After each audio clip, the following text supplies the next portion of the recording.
नमो तस्य भगवतो अरहतो सम्मा संबुद्धस्य। दूसरे अपराधियों की धम्मदीक्षा। राजगृह के दक्षिण में एक बड़ा पर्वत था जो नगर से कोई 75 मील दूर था। इस पर्वत में से होकर एक दर्रा जाता था जो बहुत तंग और सुनसान था। दक्षिण भारत की ओर का रास्ता इसी दर्रे में से होकर गुजरता था। इस तंग दर्रे में 500 डाकुओं ने अपना डेरा डाला हुआ था। वे इस दर्रे में से गुजरने वाले यात्रियों को लूटकर हत्या कर देते थे। राजा ने उनको पकड़ने के लिए सेनाएं भेजी, लेकिन हर बार वे बच निकलते। बुद्ध इस स्थान से कुछ ही दूर ठहरे हुए थे। उन्होंने उन लोगों की स्थिति पर विचार किया। उन्होंने सोचा, ये लोग अपने दुराचरण को भी नहीं जानते। यद्यपि उन्हीं जैसे लोगों को शिक्षित करने के लिए मैंने इस संसार में जन्म लिया है, तब भी ना तो इन लोगों ने मुझे देखा है और ना ही मेरे धम्म के बारे में सुना है। तथागत ने उनके पास जाने का निश्चय किया। बुद्ध एक घोड़े पर सवार होकर उस ओर चल दिए। उस तंग दर्रे में प्रवेश करने पर घोड़ा जोर से हिनहिनाया। उसकी आवाज़ सुनकर 500 डाकू तैयार हो गए और उस घुड़सवार का पीछा करते हुए आपस में बोले, हमें लूटने के लिए इतना माल एक साथ कभी नहीं मिला है।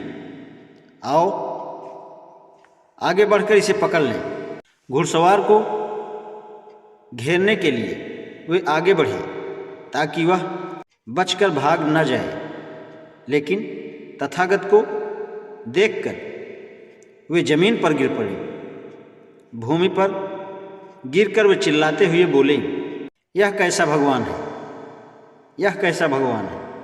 तब उस घुड़सवार ने उन्हें समझाया कि दुख से उत्पन्न होने वाली पीड़ा जिनके वशीभूत यह संसार है, उसकी तुलना में वे जो ऐसी चोट और पीड़ा दूसरों को देते हैं और स्वयं दुख उठाते हैं, वह तुच्छ है।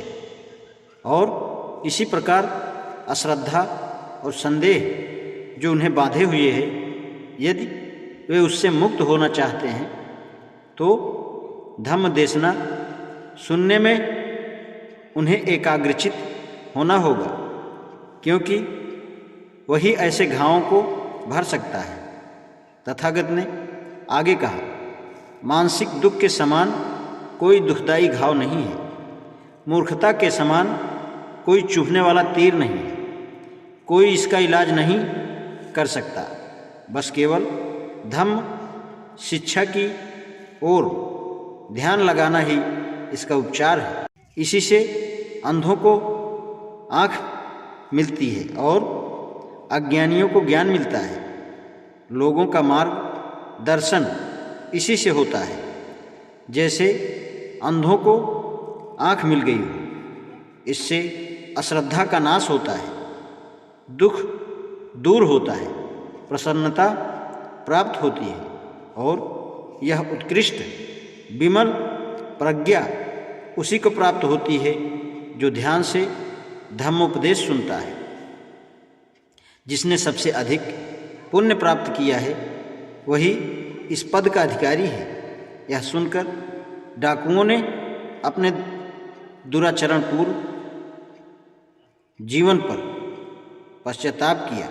उनके शरीर में जो तीर लगे थे वे अपने आप निकल आए और उनके घाव भर गए। तब वे उपासक बन गए और उन्हें शांति और विश्राम प्राप्त हो गया। आज इतना ही। नमो बुद्धाय।